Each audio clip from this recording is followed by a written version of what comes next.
Hi, this is Andra from Dota Blast. I am in Minsk at StarLadder I-League. I'm with Dendi here. Hi, Daniel. How are Hello, you? I'm good, thank you. How's it going?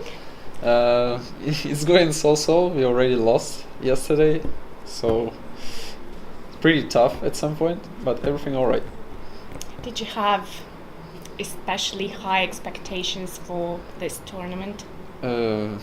Yeah, I think I always have high expectations. I don't think that, like, it's right mindset.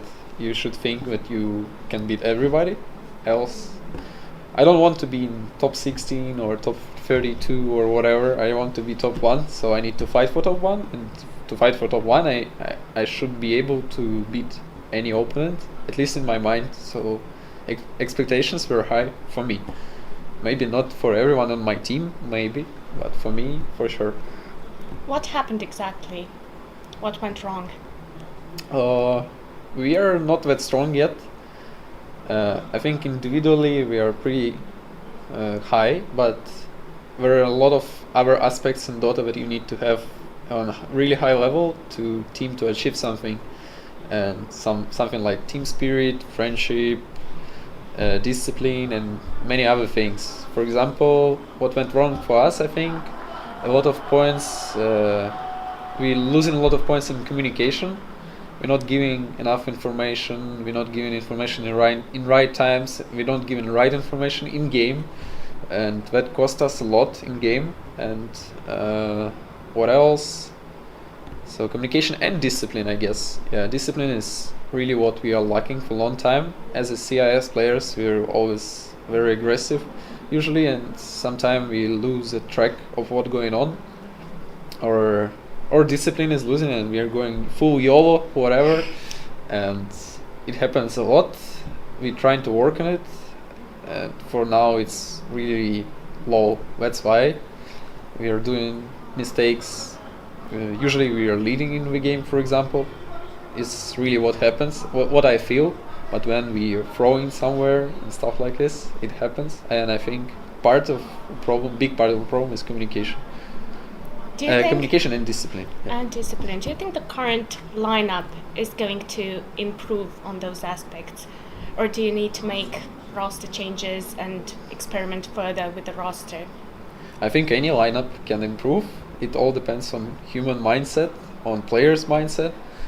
If you know your weaknesses, if you know what's wrong with your team or what's wrong with you as a player, you're just starting to work on it much harder than on other aspects, and you pull them up, improve, and next time you see improvement. I see improvement for our team because we started to play together not long ago, and we practiced every day, and I saw a lot of improvement when we had some break on New Year, little, and when small bootcamp before majors. On majors we played pretty decent. I see the improvement a lot, but still not enough. The level is not there yet. We have, I think, same problems that we have here, but pretty higher. Now it's lower, so I see the improvement. Yeah, I really do. So you're still pretty confident in this particular lineup of Navi, because there've been a lot of lineups lately. I'm usually not the player who want to change team, to be honest, and I always have confidence in my team, my players. I think it's also some kind of skill, I guess, that you need to have on high level. It's trust in your teammate, every teammate. So I really have a huge trust in my teammates when I'm playing, and I think it's helping me a lot.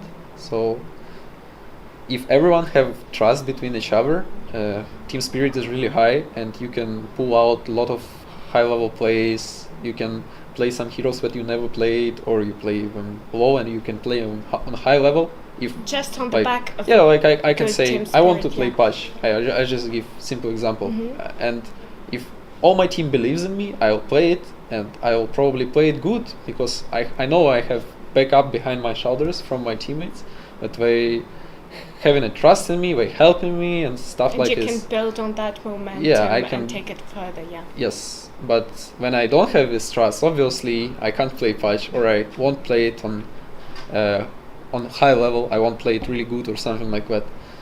So it all depends on this. Usually people see what we want to see, and in games they take players how they play, they look at it and doing some conclusions on that. But on reality, you should do conclusion on all team, because when everyone playing good, everyone will shine. But when something is lacking, it can be whatever, like discipline or communication, whatever. A player can do some things that he would not do if these things would be there. So something like that. About that, art style is now taking the blame for drafts here, particularly at StarLadder or before, and it shouldn't be his fault. It's not his fault. It's the entire team that underperformed, right? Yes, that, and not only that. Like, people can't know what's happening in the team. They are not listening our team speak. They are not here. We're not seeing what we're seeing. So obviously they know nothing, but they're just drawing conclusions. Yeah, they're drawing conclusions on their minds, and that's usual everywhere. Not only in Dota, it's in politics and other, like, it's everywhere. So it's pretty normal mistake that humans are usually doing, but on reality we are picking together. We're trying to pick together. So everyone should take a blame. I like our picks even now. I know that some are harder, some are easier. Like, I can take examples. For example, against Fnatic, we had push lineup. We did a lot of mistakes. We did a lot of micro mistakes, macro mistakes. A lot of things went wrong. And after some minutes, it's pretty hard to win against split push with push when you already lost the momentum. So at some point we can win, but at some point it's already really hard to win. So you can at some point blame draft, but if you would play right, you wouldn't blame draft. And when we play against Alliance, and I think our draft was much better at some point, and we played it really well. So we gave them heroes they actually are not really that comfortable. I think it's only my opinion, and it really went really good for us. So you can say it's a good draft, right? So it's really hard to compare drafts, but you can win with every draft, with right mindset, with right idea and stuff like this. We are picking together, and there is no reason to blame our style, because you can blame anyone else on the team the same way. So I don't know. You've been on Navi for a really long time, almost unprecedented in Dota for a player to be on the same team for such a long period of time. And you gave us quite a scare a couple of months ago when we broke the news that Navi disbanded, and Dendi's not going to be on Navi anymore. But then you're back on the team. Do you see yourself playing for another organization maybe in the distant future, not right now? Is that even a remote possibility? Yeah, everything can happen. I'm not saying anything, but I'm trying to be loyal. I know that my organization gave me a lot of things and changed my life in a good way, so I feel like I owe them, and I feel comfortable, and people I play with, people work in the organization, I love a lot of them, so there is no reason for me to leave now. I don't see the reasons, and I enjoy, like, I get teammates that I really have a huge trust in them, and when I just don't want any changes, I just want to play, and I want, if someone is lacking something, I want them to improve. I'm trying to do something to help them if I can. If I can't, I just wait, but something like that. Just trying to be loyal, I guess. No one respect loyalty these days, I guess. Whatever. Do you miss Sasha? Yeah, of course. I really enjoyed playing with Woz for a long time, and I had no point where I wouldn't continue playing with him. I guess I could still play with him, like, no problem. I talked to him in Frankfurt at the Frankfurt Major, and he told me he misses playing with you too. And but you guys were very good friends. Are you still in contact? We live in different cities, so it's not really easy, I guess. I mean, in real life, obviously we're gonna see each other on tournaments a lot, and sometimes we write messages to each other, but we really got used to each other at some point because we saw each other so much through these 5 years. Like, we had a lot of tournaments last 2-3 years. We were always traveling together, always having boot camps together and stuff like We this. were used to So seeing we you were- guys together At some for point, 5 years. yeah, at some point we were like, when we had 3 days, we were relaxing from each other. But when we were missing each other, like, Yeah. couples, and we were getting on our LAN and stuff like this. So yeah, we were really, I think, like a family at some point. Speaking about family, now that you've mentioned it, I first saw you on Free to Play, and I feel like I really identified myself with your family and your story and your childhood, because I also took piano lessons and dancing lessons, and I thought we should talk about that a little bit. For how long have you studied piano? My mom is playing piano, not professionally, but for students. I don't remember how it's called in English. So she wanted me to do music, I guess, and she chose piano for me when I was like in first class in school. But I think I like violoncello, Oh, you know that too? So, but no, I don't know. Oh, but you wanted to learn. At some point, I realized that. Yeah, but your fingers are very appropriate for playing Yeah, piano. Actually, I was playing. I was going to study piano, and when I was at home, I had advantage from all the students who was also studying piano, because my mom could also Yeah. teach me. So I was teaching. Can you still play? At No, least, I just don't. For fun? I don't play. No, you No. don't. But I think if I spend maybe a month or two, I will remember things, and maybe I will be able to play. Who's your favorite composer? Oh, I don't know. It's really hard. I like a lot of classic music. I like jazz music. I can't choose something, but I really like classic music. You Last time I was listening to Debussy. It was really Debussy. nice. I really like Debussy, and my favorite one is Mendelssohn Bartholdy. I like him, and Bach, of course. What about the dancing classes you took? You really seemed artistically inclined back then. I wonder why you didn't go on that path. I actually was thinking about that path at some point. I don't remember what changed that. I really don't. Yeah, I really love dancing. I still love watching high level dancers at anything. It can be modern dance, it can be anything, or Folk some ballet, dances, whatever. ballet. Yeah, everything. When I see high level, I really enjoy, and I'm really getting impressed. So I really enjoy watching. What about myself? It was, I don't remember, 6-7 years maybe.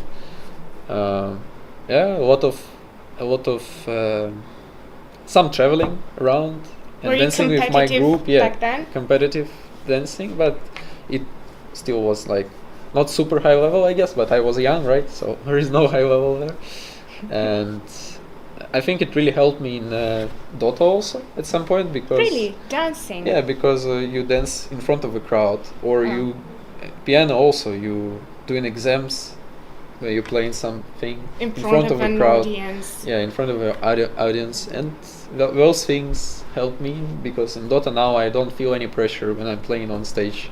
I feel really, really normal.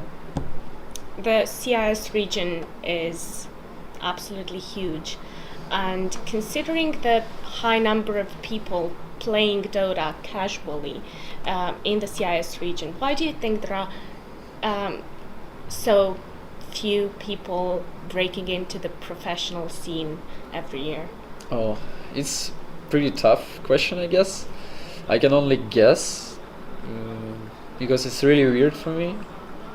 Maybe it's a mentality problem because our mentality is pretty tough compared to some other mentalities. Yeah, we have a lot of. I actually think one of the most skillful players around in CIS, but our problem with most players are not used to teamwork, I guess, you know, everyone is trying to pull on Mhm. them, like, look at me, I'm so good, look at me. But in team, it doesn't work. In team, you need to be as a team. You need to be as one unit. You need to work for each other. So there's a lot of high-level ranked players, like with high MMR or whatever, but it doesn't give you anything. You can be 9k MMR. Yeah, you're gonna be good at playing alone, but in a team, it's totally different story. You need to have some experience. You need to know a lot of things that are gonna help you to win as a team. You need to be friendly. You need to know how to pull up team spirit. You need to know how to trust in your teammates, and many other things. How to work as a team, how to communicate, how to do stuff together. All those things, they are not easy, and especially when your mentality is that you're like a little bit cocky maybe, or Yeah, so you're saying it's a mentality problem. That's maybe why, that's my guess, because it's pretty weird for me. Who would you say will be the next rising star for the CIS region? It's pretty hard to tell. I guess you can call Ramses because he's young.